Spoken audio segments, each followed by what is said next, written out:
My name is Naveen Sinha. It's me immense pleasure to share my expertise on the construction chemicals. In that line, I have prepared some of my thoughts in the form of the presentation. Maybe I will run you through this. The contents of my presentation will be broad product categories, construction chemicals, history of admixtures, global perspective, Indian outlook, how it can be used in affordable housing, then technologies and for time and cost effective construction, comparatives of various technologies, advantages of using chemicals, construction chemicals in affordable housing, and finally the success factor which will lead to the benefit situation for all. See, broadly, what is construction chemical? One of my senior colleagues earlier told that it's a friendship between a civil engineer and a chemical engineer. Okay, so that's a broad categorization, but yeah, it comprises of admixture, curing compounds, waterproofing system, flooring system, tile adhesive, grouts, repairing system, and joint sealants.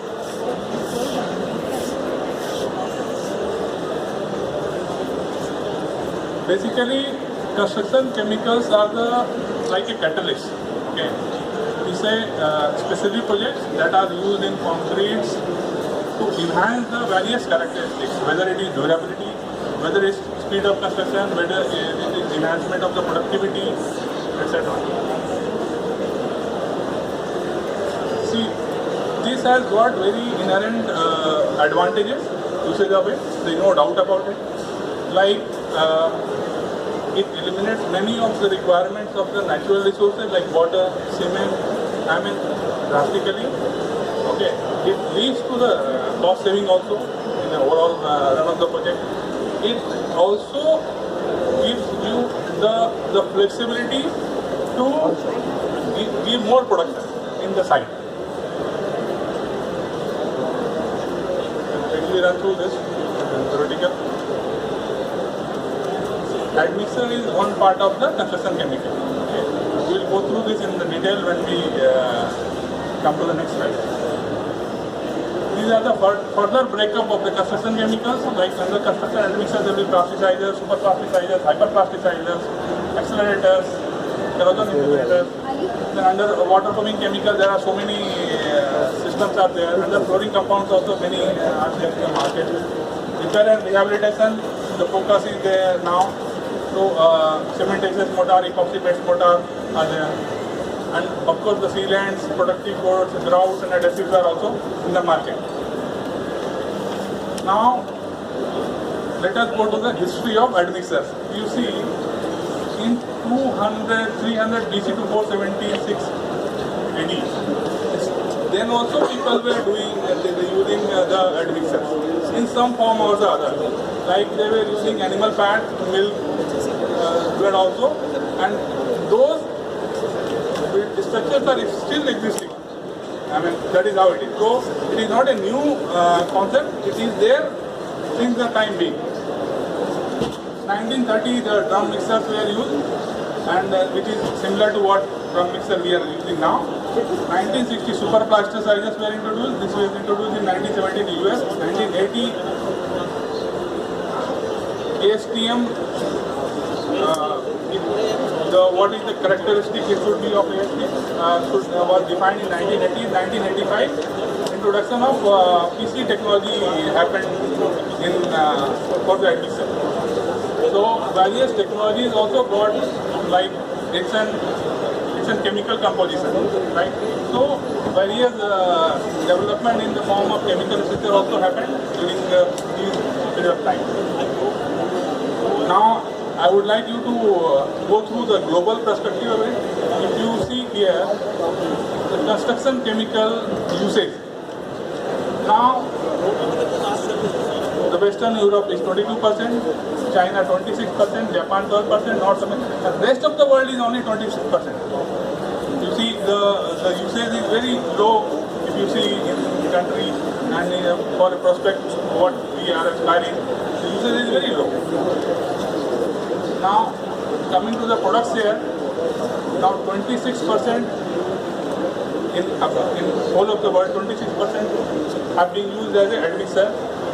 Productive coating 41%, asphalt and additive 5%, and adhesive and sealant 28%. If you, I will next chart when we see in India, this percentage comes to 40%, around 40%.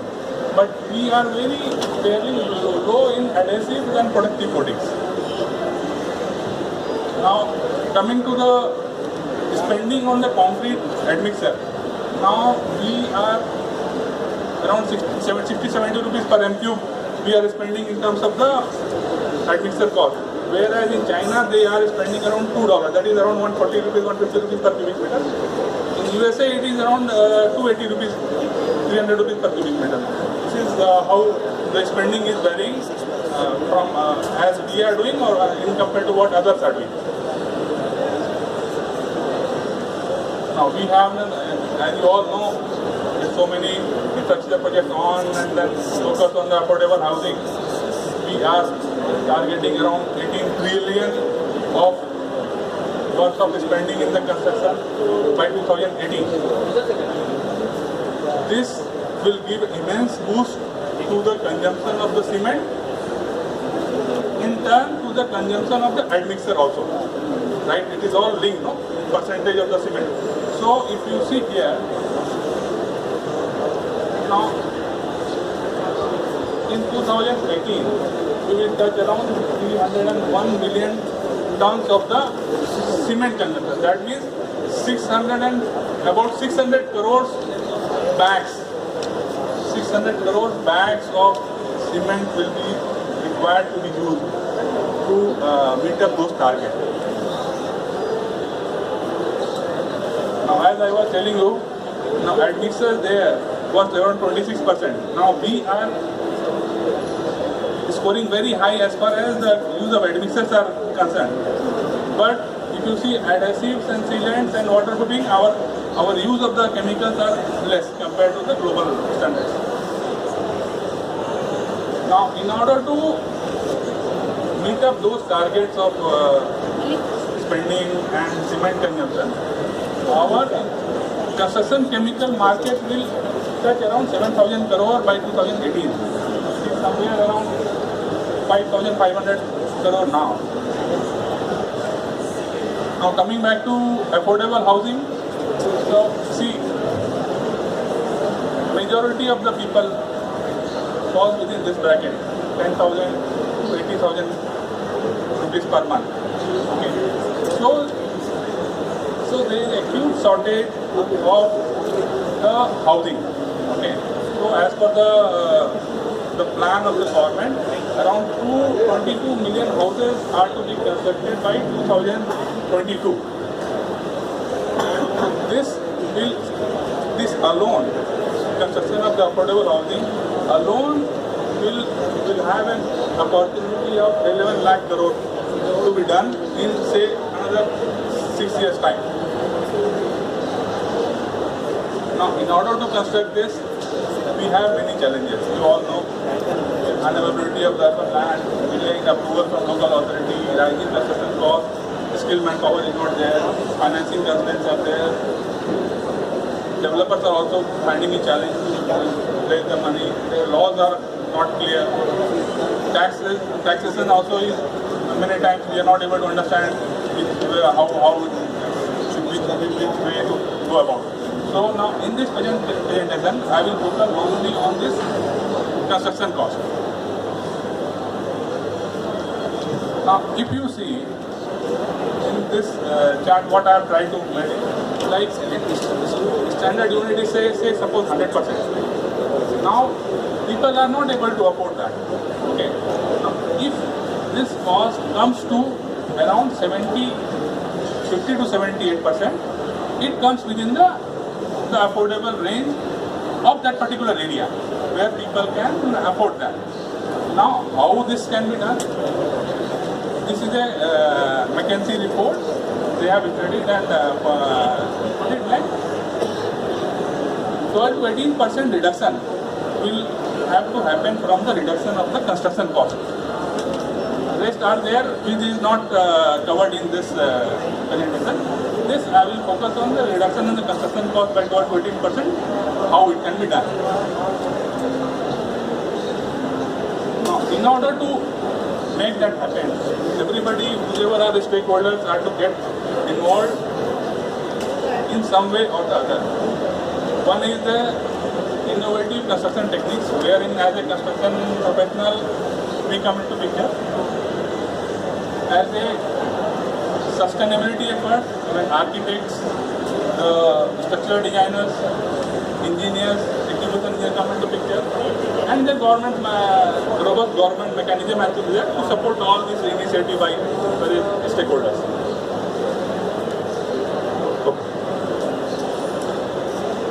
See, regular construction methodology we all know.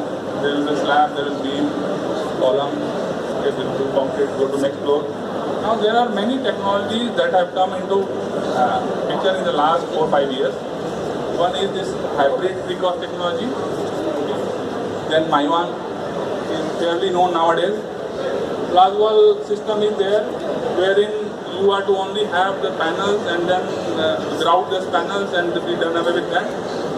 And plasmolite system, similar to Plaswall system, but little modification in terms of the technology. All these systems are very not only cost effective, but also gives you a time advantage. Okay. This Maiwan technology I have also used in my previous experience successfully. These two still under 1 or 2 projects it is going on, but the results are, the finishes are all very comfortable. Now, how do you compare this?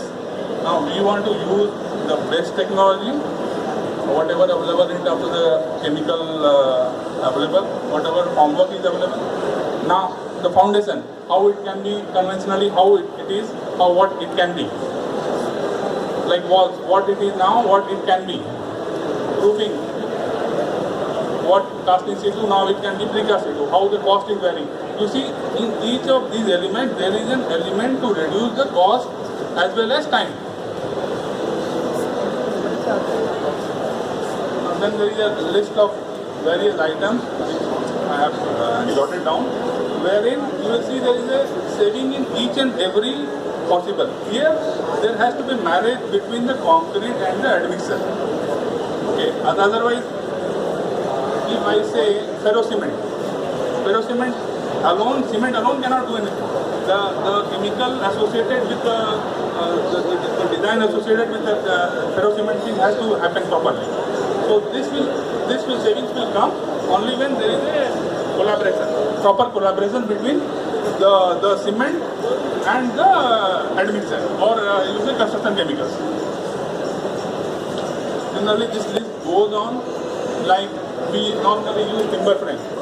Why do you need timber frames? I mean, it is plastered and done. Okay, you can use RCC door frames. Okay, but RCC thickness will be very less. So there has to be mechanism to coat the concrete properly. Otherwise, the structural designer will not pass. When he will visit the site, he will say, no, you can break it.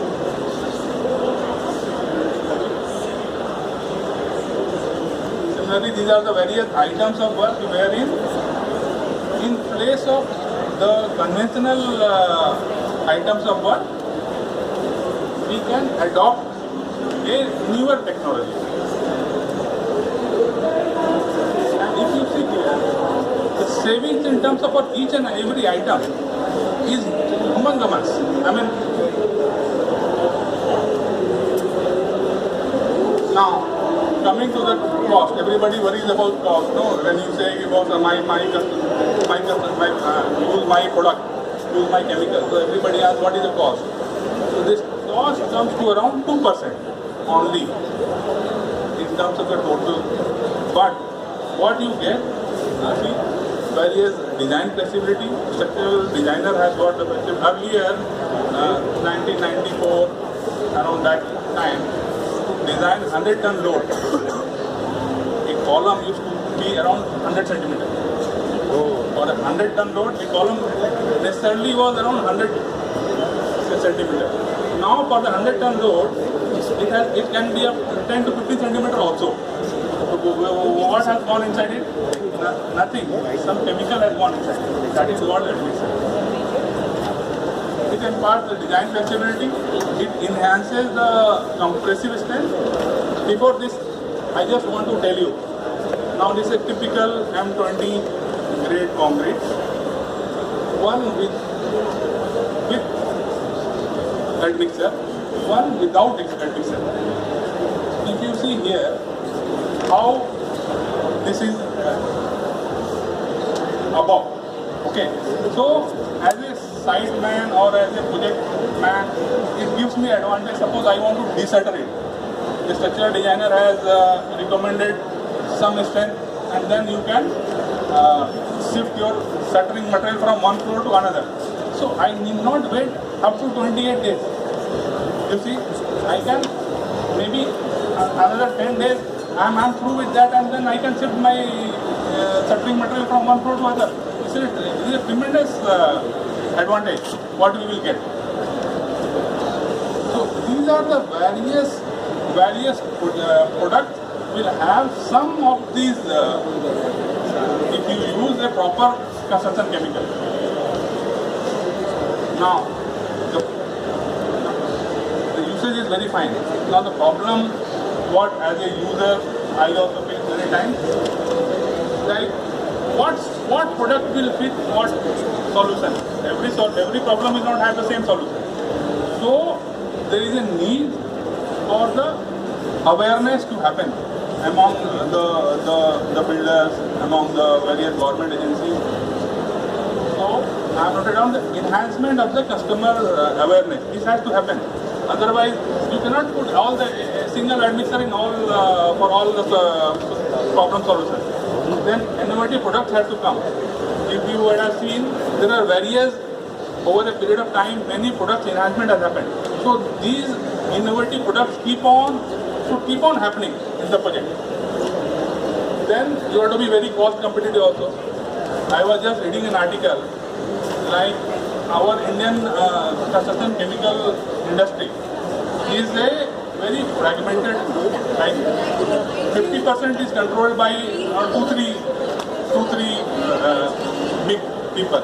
Otherwise there are 200 other suppliers or manufacturers who are very low maybe in terms of sales or whatever. So there has to be cost competitiveness in terms of then the people are to tell what benchmark products are to be used.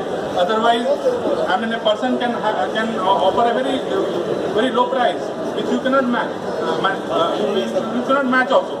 However, you have to tell that customer, because if you want to use this product for this output, you have to be responsible for. You please select this product only. This parameter you can go for any other agency, but this parameter you please insist. Then one problem we all face is skill development of the workmen. Nowadays it is very difficult for us to find a good manpower. So this also a skill development also has to happen in the construction chemical industry. Then quality parameter standardization. As I told you, like if you see, there are many smaller players, there are bigger players. Now they may offer many maybe substandard products, but which will have no value to the end user. So this awareness of this quality parameter standardization also has to happen. Similarly, infrastructure development push, yes, this government has to do. Unless this development push is there, the requirement of cement will not be there. If cement is not there, then admixture usage will not be there. So this push has to come from the government. Then improve delivery logistics. If you see, now I want something in bag. It is easy for me to handle at site. Okay. So the logistics I cannot stock because of the shortage of the space. I want just in time, maybe 1 day or 2 days stock I can keep. So that logistic also has to happen properly by whoever is the supplier of the construction chemical. there has to be policy for the users of construction chemical. As such, there is no policy. Like necessarily we have to use this. Nowadays in metro, RMC, most of us are using. But there is no policy that only RMC has to be used. Somebody is doing the concrete without RMC also. So this need to be a policy has to be planned wherein there is a standardization of the requirements. I think I have covered most of the points pertaining to. Thank you all. Any question you want to ask?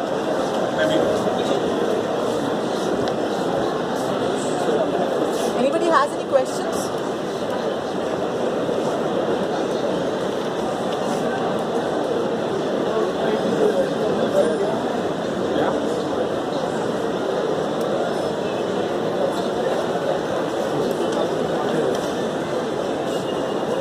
This type of technologies is using something here? Yeah.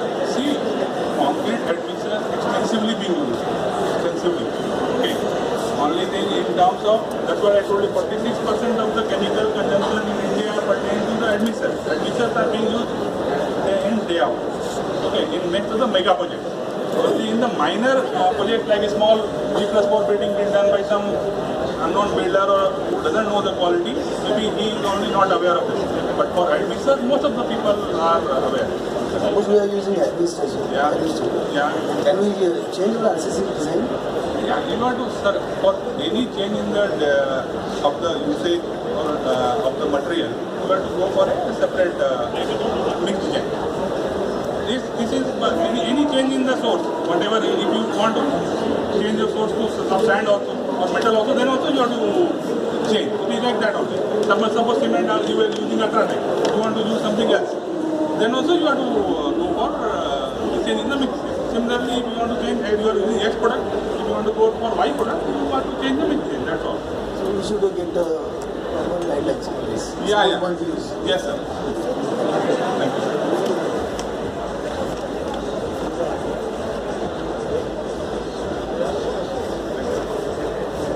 Hello. Thank you, sir. It was indeed our honor to have you here amongst us. On behalf of Pidilite, we would like to present a memento. Thank you very much.